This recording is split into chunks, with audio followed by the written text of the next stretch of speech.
بسم اللہ الرحمن الرحیم۔ السلام علیکم ورحمۃ اللہ وبرکاتہ۔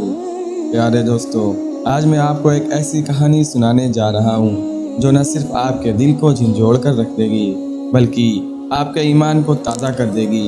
یہ کہانی ہے 7000 مرتبہ استغفار پڑھنے والی ایک بہن کی جس کی زندگی بدل گئی، اور یہ کوئی افسانہ نہیں بلکہ حقیقت پر مبنی ایک حیرت انگیز واقعہ ہے۔ پیارے سامعین، ہمارے پیارے نبی صلی اللہ علیہ وسلم نے فرمایا، جو شخص کثرت سے استغفار کرتا ہے اللہ تعالیٰ اسے ہر غم سے نجات دیتا ہے، ہر تنگی سے کشادگی عطا فرماتا ہے اور اسے وہاں سے رزق دیتا ہے جہاں سے وہ گمان بھی نہیں کرتا۔ استغفار سے زبان کا ذکر نہیں بلکہ دل کی سچی توبہ کا نام ہے۔ یہ وہ کنجی ہے جو بند دروازے کھولتی ہے، وہ دوا ہے جو لا علاج بیماریوں کو ٹھیک کرتی ہے۔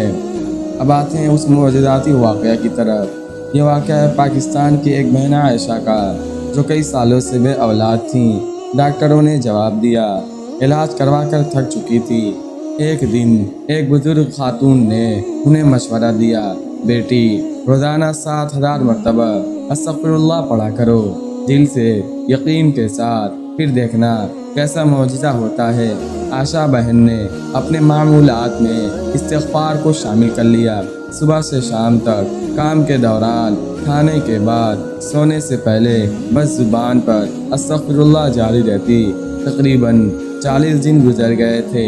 ایک رات خواب میں ایک بزرگ نے آ کر کہا، بیٹی مبارک ہو، تمہارا رب راضی ہو گیا، تمہاری کوکھ اب خالی نہیں رہے گی۔ 2 مہینے بعد ڈاکٹر نے حیرانی سے خوشخبری دی، مبارک ہو، آپ حاملہ ہیں۔ یہ وہی ڈاکٹر تھا جس نے کہا تھا کہ اولاد ممکن نہیں۔ دوستو، عائشہ بہن کی کہانی صرف ایک مثال ہے۔ ایسی درجنوں سچی کہانیاں موجود ہیں جن میں لوگوں نے استغفار کو معمول بنایا اور اللہ تعالیٰ نے ان کی زندگیوں میں انقلاب برپا کر دیا۔ ایک بھائی کو قرض میں ڈوبا ہوا تھا، روز 30,000 مرتبہ استغفار شروع کیا۔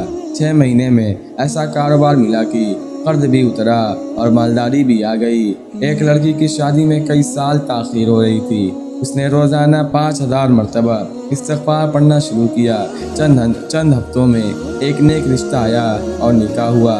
ایک بیمار شخص جسے ڈاکٹر نے کینسر بتایا تھا، اس نے استغفار کو ساتھی بنایا۔ مہینوں بعد رپورٹس بالکل صاف تھیں۔ اگر آپ بھی استغفار کے ذریعے اللہ تعالیٰ سے معجزہ چاہتے ہیں تو اس عمل کو اپنے معمولات کا حصہ بنا لیں۔ چند مشہور اذکار: نمبر 1، استغفر اللہ ربی من کل ذنب واتوب الیہ۔ نمبر 2، استغفر اللہ الذی لا الہ الا هو الحی القیوم واتوب الیہ۔ نمبر 3، اللہم اغفر لی وارحمنی وتب علی انک انت التواب الرحیم۔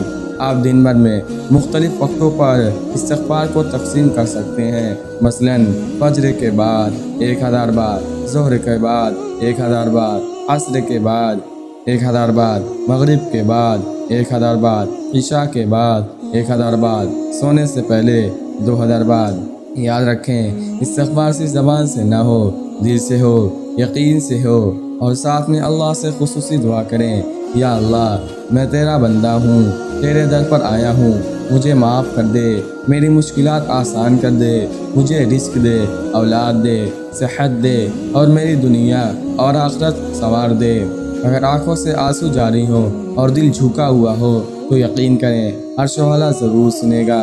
پیارے دوستوں، اگر آپ نے آج کی یہ کہانی سنی اور دل میں کچھ محسوس کیا تو ابھی سے عہد کریں کہ آج سے ہم روزانہ کم از کم 1000 مرتبہ استغفار ضرور پڑھیں گے۔ آپ کی زندگی میں جو بھی پریشانی ہے، خواہ وہ رزق کی ہو، صحت کی ہو، رشتے کی ہو یا دل کے سکون کی، استغفار کے ذریعے اللہ سے مانگیں۔ اللہ تعالیٰ فرماتا ہے، فَقُلْتُ اسْتَغْفِرُوا رَبَّكُمْ إِنَّهُ كَانَ غَفَّارًا يُرْسِلِ السَّمَاءَ عَلَيْكُمْ مِدْرَارًا۔ سورہ نوح آیت نمبر 10 اور 11۔ یعنی اپنے رب سے استغفار کرو، بے شک وہ بہت بخشنے والا ہے، وہ تم پر آسمان سے خوب بارشیں نازل فرمائے گا۔ اگر آپ کو یہ ویڈیو اچھی لگی تو ویڈیو کو لائک کریں اور یہ ویڈیو زیادہ سے زیادہ شیئر کریں تاکہ اور مسلمان بھائی بھی اس ذکر سے زیادہ فائدہ اٹھائیں، اور اسلامی معلومات کے لیے ہمارے چینل کو بھی سبسکرائب کریں۔